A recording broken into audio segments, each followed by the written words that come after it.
এদিকে আসছে বাজেটে স্বাস্থ্য খাতে ৩৫,৫৩০ কোটি টাকা উন্নয়ন বরাদ্দের প্রস্তাব করা হয়েছে, যা মোট বার্ষিক উন্নয়ন কর্মসূচির প্রায় ১১.৮৬%।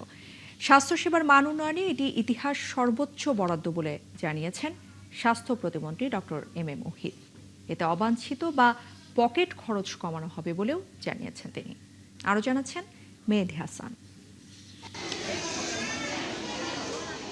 চলতি অর্থ বছরে স্বাস্থ্য খাতে বরাদ্দ ছিল ১৮,১৪৮ কোটি টাকা।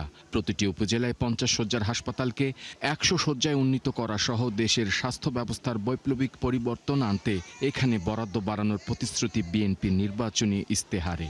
এরই অংশ হিসেবে আগামী ২০২৬-২৭ অর্থ বছরে বাজেটে বরাদ্দ বাড়িয়ে ৩৫,৫৩০ কোটি টাকা করার প্রস্তাব করা হয়েছে বলে জানালেন স্বাস্থ্যমন্ত্রী, যা মোট বার্ষিক উন্নয়ন কর্মসূচির ১১.৮৬%।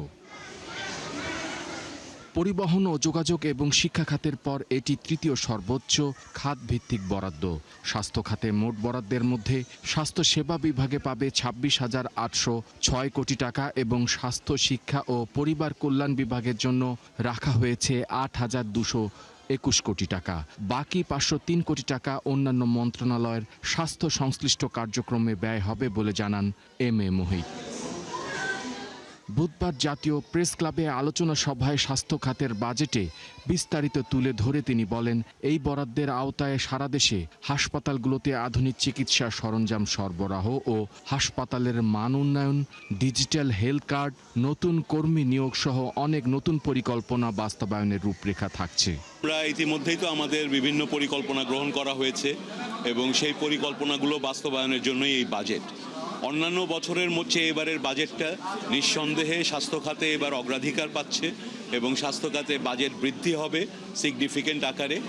তবে বিশেষজ্ঞরা বলছেন, বরাদ্দ বাড়লেও বাস্তবায়নে ব্যর্থতার কারণে স্বাস্থ্য খাতে দুর্বল ব্যবস্থাপনাই প্রকাশ পায়। প্রকল্প বাস্তবায়নে ধীরগতি, টেন্ডার জটিলতা ও আমলাতান্ত্রিক দীর্ঘসূত্রতায় বরাদ্দের বড় অংশ খরচ করা সম্ভব হয় না বলে জানান এই জনস্বাস্থ্যবিদ। হেলথ সার্ভিস ডিভিশনে যারা এটা ডিল করে তাদের দক্ষ হতে হবে এবং তাদের অ্যাকাউন্টেবল, দায়বদ্ধতা তাদের থাকতে হবে যে এই টাকাটা তোমরা নিয়েছো, তোমরা কেন খরচ করতে পারো না, এই জবাবদিহিতার মধ্যে তাদের নিয়ে আসতে হবে এবং তারা যদি অব্যয়িত হিসাবে এই টাকাটা রাখে তাদের দোষী শব্দ করা তাদের সেই যথাযথ ব্যবস্থা করতে হবে। এটা কঠিনভাবে এটা পর্যবেক্ষণ করতে হবে। এ সময় স্বাস্থ্য প্রতিমন্ত্রী জানান, এবারের বরাদ্দ থেকে ক্যান্সার রোগ নির্ণয় ও চিকিৎসায় গুরুত্ব দেওয়া হবে। মেহেদী হাসান, ৭১, ঢাকা।